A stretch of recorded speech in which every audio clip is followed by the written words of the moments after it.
जय हिंद दोस्तों, आप सभी का स्वागत है आप लोग के भरोसेमंद चैनल एसके जी के स्टडी पे। आज 11 अगस्त को एनटीपीसी अंडर ग्रेजुएट लेवल का फर्स्ट शिफ्ट का एग्जाम खत्म हो गया है। तो यहाँ पे देखिए कि किस तरह से प्रश्न पूछा है। यहाँ पे जितने भी प्रश्न हैं आपके एग्जाम में पूछा गया प्रश्न है। तो चलिए बिना देर किए आज का वीडियो स्टार्ट करते हैं। पंचायत चुनाव के लिए उम्मीदवारों की न्यूनतम आयु सीमा होनी चाहिए कितनी, या इस क्वेश्चन को देखिए कैसे घुमा के पूछ सकता है। हम आपको पूरा डिटेल के साथ बता देंगे ताकि कहीं से कोई दिक्कत न हो।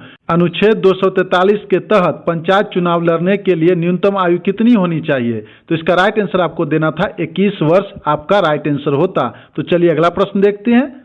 25 भारत नागरिक सुरक्षा मॉक ड्रिल कितने जिलों में हुआ था, तो इसका राइट आंसर आपको देना था 244 जिलों में। डिटेल से देखते हैं क्योंकि ये क्वेश्चंस काफी इंपोर्टेंट है नेक्स्ट एग्जाम के लिए। 2025 भारत नागरिक सुरक्षा मॉक ड्रिल जिसका कोड नाम ऑपरेशन अभ्यास था, एक राष्ट्रव्यापी आपातकालीन तैयारी अभ्यास था जो 7 मई 2025 को भारत के 244 जिलों में आयोजित किया गया था। काफी इंपोर्टेंट है, कब आयोजित किया गया था? 7 मई 2025। नेक्स्ट एग्जाम के लिए काफी इंपोर्टेंट पॉइंट है। तो चलिए अगला पॉइंट देखते हैं। गृह मंत्रालय द्वारा आयोजित और राष्ट्रीय आपदा प्रबंधन प्राधिकरण द्वारा स्वामित्व इस अभ्यास ने संभावित शत्रुतापूर्ण खतरों को विरुद्ध नागरिक तत्परता को बढ़ावा दिया। विशेष रूप से 22 अप्रैल 2025 को पहलगाम हमले के बाद पाकिस्तान के साथ बढ़ते तनाव के जवाब में जिसमें 26 नागरिक मारे गए थे। काफी इंपोर्टेंट पॉइंट है। तो चलिए अगला प्रश्न देखते हैं।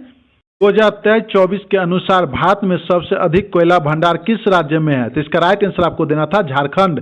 अगला प्रश्न देखते हैं। खेलो इंडिया यूथ गेम्स 2025 किस राज्यों में आयोजित किया गया था, तो इसका राइट आंसर आपको देना था बिहार। फ्रेंड्स, आगे बढ़ने से पहले वीडियो पसंद आ रहा है तो लाइक कर दे, और जो लोग चैनल पर नए हैं चैनल को सब्सक्राइब कर लीजिए, बेल आइकन घंटी ऑन कर लीजिए ताकि वीडियो का नोटिफिकेशन सबसे पहले आप तक पहुंच सके। तो चलिए बिना देर के अगला प्रश्न देखते हैं।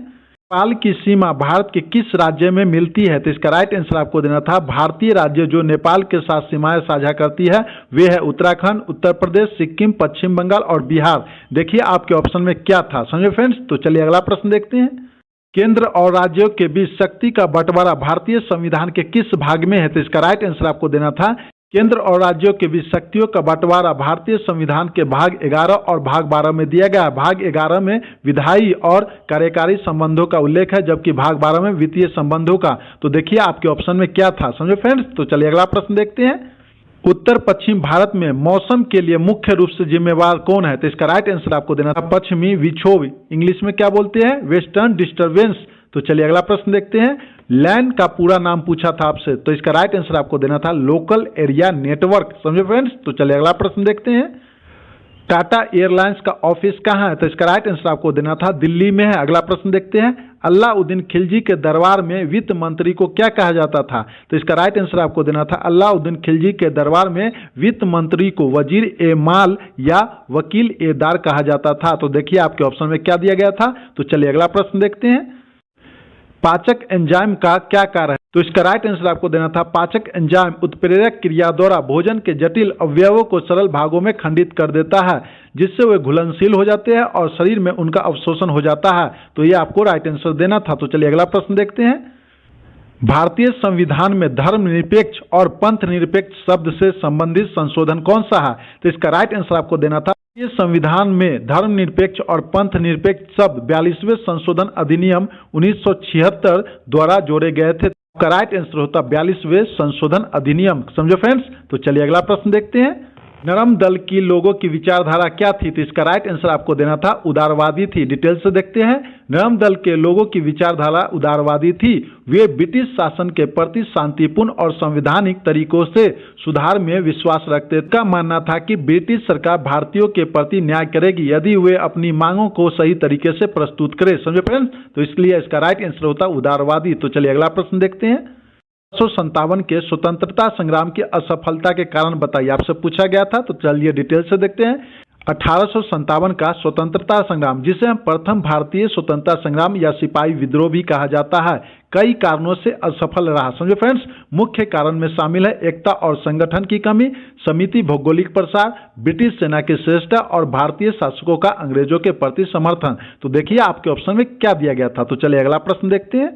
ए अर्ज का पद किस शासक के काल से संबंधित है? तो इसका राइट आंसर आपको देना था अलाउद्दीन खिलजी। अगला प्रश्न देखते हैं, एमएस विंडो ओपन करते ही सबसे पहले कौन सा मेनू या स्क्रीन दिखाई देता है? तो इसका राइट आंसर आपको देना था टास्क बार या डेस्कटॉप। देखिए आपके ऑप्शन में क्या दिया गया था, समझो फ्रेंड्स, आपके ऑप्शन में टास्क बार दिया था इसलिए आपका राइट आंसर होता टास्क बार। तो चलिए अगला प्रश्न देखते हैं, मणिपुर के लाई हरोबा त्योहार में महिला नर्तकी को क्या कहते हैं? तो इसका राइट आंसर आपको देना था माई बी। तो चलिए अगला प्रश्न देखते हैं, 97वां संविधान संशोधन किस भाग से संबंधित है? तो इसका राइट आंसर आपको देना था भाग 9B आपका राइट आंसर होता। तो चलिए अगला प्रश्न देखते हैं, केंद्र और राज्यों के बीच वित्तीय संबंध संविधान के किस भाग से निहित है? तो इसका राइट आंसर आपको देना था भाग 12। तो चलिए अगला प्रश्न देखते हैं, 2019 में जलवायु से संबंधित कौन सा अंतर्राष्ट्रीय सम्मेलन या सर्वेक्षण आयोजित हुआ था? तो इसका राइट आंसर आपको देना था COP25। डिटेल से देखते हैं, 2019 में COP25 जिसे हम 25 मार्च संयुक्त राष्ट्र जलवायु परिवर्तन सम्मेलन भी कहते हैं, से 13 दिसंबर तक मैड्रिड स्पेन में आयोजित किया गया था। यह सम्मेलन चिली सरकार की अध्यक्षता में आयोजित किया गया था। किसकी अध्यक्षता में? तो चिली सरकार की अध्यक्षता में। काफी इंपोर्टेंट है, लेकिन बाद में सुरक्षा चिंताओं के कारण स्पेन में स्थानांतरित कर दिया गया था। काफी इंपोर्टेंट प्रश्न है। तो चलिए अगला प्रश्न देखते हैं, 2023 में भारत की जीवन प्रत्याशा कितनी थी? तो इसका राइट आंसर आपको देना था ऑप्शन नंबर बी 70.42 वर्ष। फ्रेंड्स, आज मुझे जितना भी प्रश्न मिला मैंने आपको एक एक करके अच्छे से समझा दिया। ये सभी प्रश्न आपके आने वाले एग्जाम के लिए काफी महत्वपूर्ण है। फ्रेंड्स, वीडियो पसंद आया हो तो लाइक कर दे, कमेंट कर दे, और जो लोग चैनल पे नए हैं चैनल को सब्सक्राइब कर लीजिए, बेल आइकन घंटे ऑन कर लीजिए ताकि वीडियो का नोटिफिकेशन सबसे पहले आप तक पहुंच सके। तो चलिए मिलते हैं नेक्स्ट वीडियो में नए क्वेश्चन के साथ। जय हिंद, जय भारत।